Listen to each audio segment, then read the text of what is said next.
तो ये एक बड़ा चैलेंज हो सकता है कि लैंग्वेज के साथ आपकी फेमिलियरिटी नहीं है, उसको बिल्ड करने के लिए आप जितना एक्सटेंसिवली रीड करेंगे वो आपको बहुत ज़्यादा हेल्पफुल रहेगा।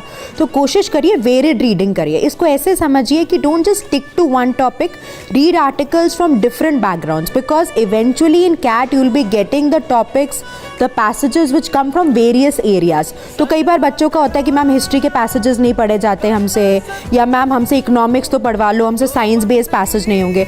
तो कैट आपसे पूछ के पैसेजेस नहीं सिलेक्ट करेगा, राइट? तो जितना वेरिड रीडिंग करेंगे वो आपको हेल्प करेगा।